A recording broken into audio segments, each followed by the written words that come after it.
Dans une interview accordée à VSD, Anne-Claire Coudray est revenue sur la fois où TF1 a eu peur qu'elle accouche en direct à la télévision pendant le défilé du 14 juillet. Depuis 8 ans, Anne-Claire Coudray assure chaque week-end la présentation du 20h sur TF1. Avant de devenir une star du petit écran, la journaliste a exercé son métier sur des terrains difficiles, comme en Irak où elle se déplaçait quotidiennement sous la protection de l'armée, comme elle l'explique aujourd'hui au magazine VSD.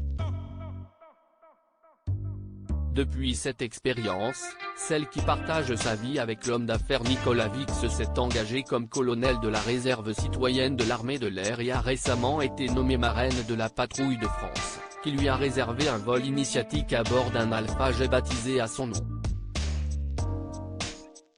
Un véritable honneur pour la présentatrice, qui commente le défilé du 14 juillet avec Gilles Boulot depuis 9 ans.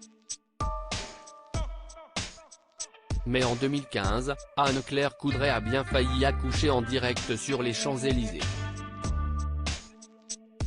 Anne-Claire Coudray enceinte lors du défilé du 14 juillet en 2015. Lorsqu'elle a commenté le défilé du 14 juillet en 2015, Anne-Claire Coudray était enceinte de presque 9 mois. Inquiète à l'idée que sa journaliste ne perde les os en direct à la télévision, la direction de la première chaîne a donc fait en sorte qu'elle puisse être évacuée au moindre signe d'accouchement. J'étais enceinte, certes, mais je me sentais en pleine forme. Ce sont surtout mes amis qui craignaient pour moi, la direction de TF1 aussi, au point qu'elle avait prévu une ambulance à proximité au cas où, a révélé la journaliste, dont la fille Amalia est née seulement 2 jours après la fête nationale. Finalement, Amalia m'a laissé présenter ce défilé auquel je tenais beaucoup et elle est venue au monde 48 heures plus tard. Pour autant, je ne l'ai pas appelée Victoire. Les confidences d'Anne-Claire Coudray sur sa fille Amalia en 2020, Anne-Claire Coudray avait fait de rares confidences sur sa fille dans les colonnes de Télé 7 jours. L'occasion de découvrir comment la fillette, alors âgée de 5 ans, vivait la notoriété de sa maman.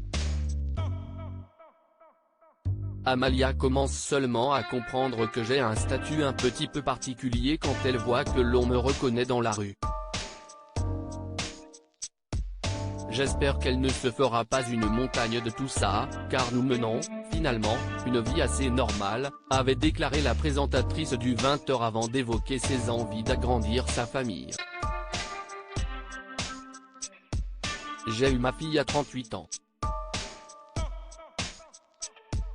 Et donc je ne serai sans doute jamais à la tête d'une famille aussi nombreuse que celle que j'ai connue enfant, avec mes 2 sœurs.